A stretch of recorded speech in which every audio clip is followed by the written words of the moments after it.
But Mr. Speaker, let me proceed with my speech.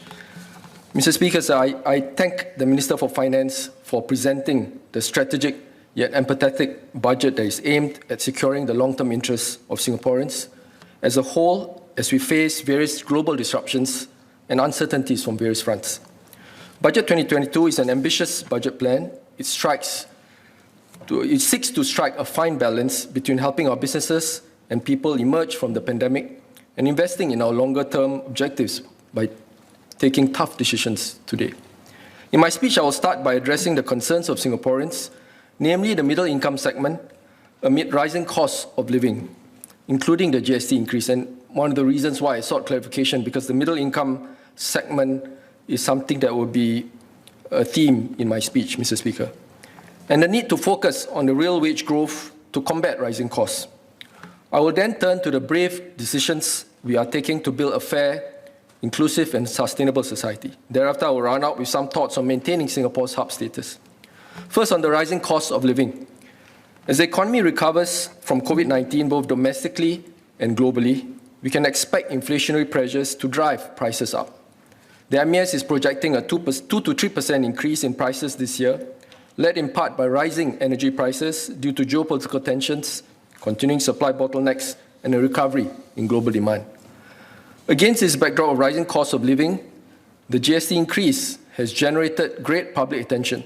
The GST was last raised to 7% in 2007, some 15 years ago, while the increase to 9% announced as early as 2018 in light of our aging population and increased healthcare and social spending, will still be lower than the GST or VAT in many other countries such as Australia and the UK. But it is still a very visible price increase for the average Singaporean, and Singaporeans are understandably concerned. In this regard, I would like to thank the Minister for Finance for pushing back the start date and also staggering the GST increase across 2023 and 2024, as well as topping up the 6 billion assurance package that was announced in 2020, where the distribution of cash, rebates and vouchers will help households to offset 5 to 10 years of additional GST expenses. But we cannot just stop there. To help Singaporeans cope with rising costs of living in a sustained manner, we must focus on growing their wages. Based on MOM's data, the real growth in our full-time employed residents' median gross monthly income has slowed down in the last 5 years. This looks at the income of a typical worker in the middle of after all workers are ranked by their income. After adjusting for inflation, the median gross monthly income has only increased 2.1% year-on-year between 2016 and 2021, down from 3.1% in the 2011 to 2016 period. Mr. Speaker, so middle-income households also require more help, not just the low income. The last 2 years have not been easy for everyone. While I'm happy to hear that we will uplift lower wage workers by extending the progressive wage model to security officers, drivers and workers in the retail and food services sector, what are we doing to boost the wages of our middle-income workers? On that note, I have a few suggestions to make. One, as a start, and probably to nudge the public and private sectors, we could raise the salaries of our frontline workers, regardless of whether they are lower wage workers. I'm mindful that it needs to be paid by from somewhere. But this includes our wider range of healthcare workers and adult educators who are private sector individuals working across the early childhood, student care, universities, private education institutions and international schools, and who are represented by the NTUC Affiliated Education Services Union or ESU. The nature of their occupation meant that these adult educators, who are largely aged 35 and above, were one of the first to return to their workplaces as the pandemic dragged on. Increased remuneration will recognize the invaluable societal contributions in this pandemic and extend our appreciation to them, like how we did for our nurses last year. Second, I also welcome the raising of the minimum qualifying salary for foreigners to work in Singapore on employment passes or S-passes. Theoretically, this means that jobs which previously paid between old and new salary thresholds, which could have gone to a foreign employee previously, will now have to be filled by a local. However, will the government consider further differentiation of sectors beyond just carving out the financial services sector? Different sectors pay vastly different salary scales and and the point at which they require foreign labor or expertise may vary significantly. So having a single uniform qualifying salary may also penalize sectors where Singaporeans are less interested in those jobs, while those employers cannot get pass holders to do the jobs. Third, another way to raise wages is to ensure that our workers can quickly and smoothly transition from their existing industry, which may be a sunset industry with stagnating wages, to emerging growth areas. In facilitating our current and future workers' transition and upskilling, why is there no further focus on the professional conversion program or the capability transfer program in this year's budget? Over the years, I see value in these programs, especially as we face the risks of structural unemployment and an economy in transition and faced with global disruptions. How are these programs going to sit alongside the new Skills Future Career Transition Program announced by the Minister for Finance? Fourth, given the context of an economy in transition, individuals may experience volatility in income levels or in employment altogether.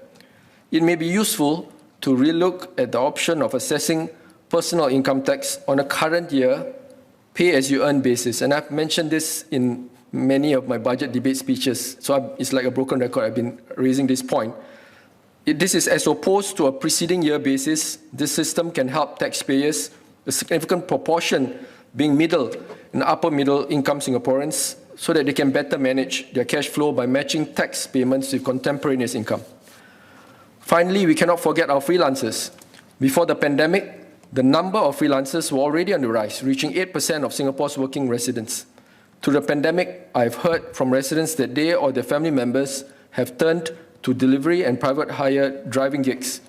And the launch of apps to connect gig workers and clients have only accelerated the growth of freelancing. As an advisor to the NTUC-affiliated Education Services Union, one of the first groups of people that come to my mind are the private sector individuals working across the early childhood, student care, universities, private education institutions, and international schools, otherwise known as adult educators. The nature of the sector lends itself to freelancing, as training providers and institutions are increasingly reluctant to hire these individuals as employees.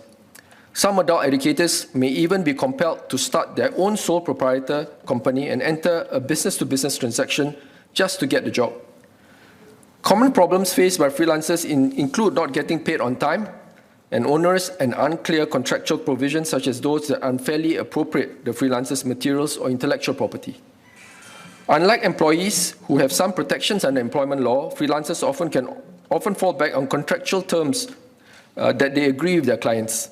Is it possible for the Ministry of Manpower to augment its key terms of engagement form template for self-employed persons to provide default contracting wording, which freelancers can rely on to be market standard and which they can rely on if the matter goes to the court or the small claims tribunal? For adult educators in particular, I understand that ESU is currently working with Skills Future Singapore to formulate tripartite standards for freelance adult educators. When that is done, I hope the government can take the lead and require training providers to adopt the tripartite standards before they are eligible for Skills Future funding. Mr. Speaker, Budget 2022 also demonstrates our government's resolve to tackle the tough but necessary decisions to build a fair, inclusive and sustainable society we want. I'm proud that our government is walking the talk when it comes to addressing inequality, with higher taxes targeting the top 1.2% of earners, luxury cars, investment properties, and on the top 7% of most valuable homes. These progressive measures will ensure that those with more will contribute more, while those with less will still contribute, but a lesser amount, and they will receive more benefits in return. But on the Minister's point that there is some difficulty in valuing and taxing wealth accurately, may I ask if we are rethinking our 2008 decision to repeal estate duty, also known as inheritance tax? A recent OECD report has observed estate duty can be a particularly efficient way of enhancing equity and raising revenue if the class of exempted assets are minimized and the tax base is kept broad. Besides being a fair and inclusive society, we also want to be a sustainable community. Just last month, many members, including myself, spoke on the motion for inclusive transition to a low-carbon society. I'm grateful that the government has taken on board the suggestion to announce our carbon tax plans in advance in order to give businesses the runway to plan ahead. While the contemplated measures to help businesses such as emissions allowances and support for green investments are welcome, are we also looking at adjustment measures to prevent carbon leakage to other countries with looser requirements. For example, Indonesia's carbon tax is going to be set at $2.10 per ton come April 2022. If businesses simply offshore their operations away from Singapore, not only do we lose jobs associated with such operations, we may also fall short of our goal to manage climate change. In addition, further details would be useful to assuage concerns that exemptions to companies using LNG, diesel, and petrol may undermine our efforts in this space. Finally, I turn to the longer-term priority to maintain Singapore's status and relevance as a leading hub in order to survive and thrive as a resource-scarce nation. Positioning ourselves at the forefront of sustainability trends by developing into a go-to regional marketplace for the trading of carbon credits is essential. I had previously mentioned in the House that the global carbon credit market would be worth more than $50 billion come 2030. In our efforts to build a carbon trading ecosystem in Singapore, as we are in such early stages, I would suggest organizing a dedicated interagency task force now to coordinate these efforts. The creation of a vibrant marketplace with many active participants depends on a range of issues that we will need our different agencies to work out. I'll be filing a card on this during the COS debate to address this in greater detail. Second, on Singapore's overall attractiveness of foreign investments following the implementation of the agreed global tax reform, or BEPS 2.0. What are the government's plans to preserve Singapore's attractiveness as an investment destination in view of this erosion of our corporate tax competitiveness? Is it possible to repackage some of these tax incentives so that agencies like EDB can still continue to have these carrots in the bag as they pitch to foreign investors? And what will happen to the investment tax credits with the changes? The fairness of the global tax reform under BEPS 2.0 and the achievement of its stated aims will depend exactly on how individual countries choose to implement the two pillars. As we consider our own implementation steps, I hope we can adopt a wait-and-see approach to consider how other countries are implementing BEPS 2.0 before tailoring our implementation steps in tandem rather than pioneer an implementation model ahead of the rest of the world. Operationally, supposedly 1,800 companies are going to be affected, but no indication which sectors and type of companies they are and how hard they will be hit. Mr. Speaker, before I conclude this part of my speech, I would like to address an assertion made by Mr. Leong and PSP, which is that the GST increase will be borne by middle-income Singaporeans. So given the statements and information previously provided by MOF, I think that statement is neither fair nor an accurate assessment. As you can see, and I've mentioned it earlier at the start of my speech, and previous budget speeches mentioned by Minister Lawrence and other Minister for Finance, I've requested for more help given to middle income. I recall in her response speech to an adjournment motion on taxation for a dynamic and fair 21st century economy just 3 months ago, Second Minister for Finance, Ms. Indrani Raja, clarified that over 60% of the net GST from households and individuals is estimated to be collected from the top 20% of resident households, foreigners residing in Singapore, and tourists. That was not the first time this information has been given to the House.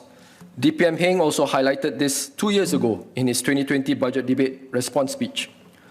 Also, all the finance ministers have explained that the assurance package will cover the majority of Singaporeans for 5 years' worth of GST increase and the lower income for at least 10 years' worth.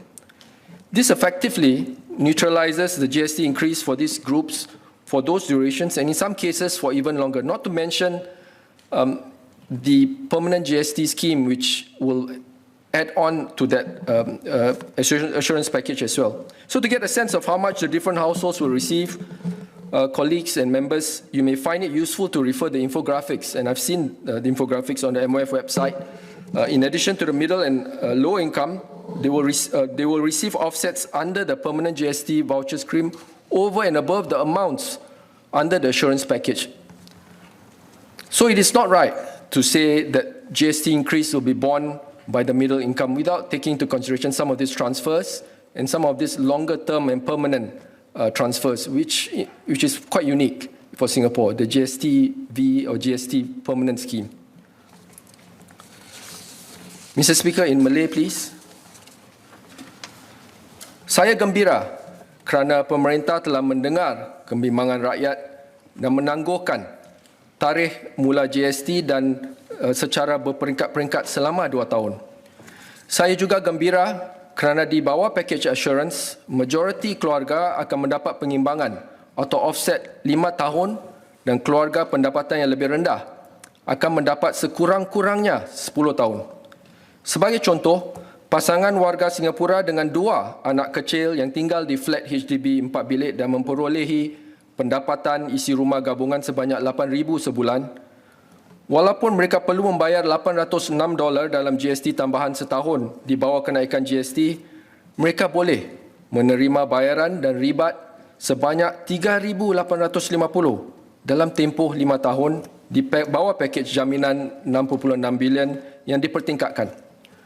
Keluarga 3 generasi dengan 2 anak bersekolah yang tinggal di flat 5 bilik boleh menerima $6,740 dalam tempoh 5 tahun, mengimbangi kira-kira 7 tahun kenaikan GST. Ini adalah golongan pertengahan yang seperti saya katakan tadi.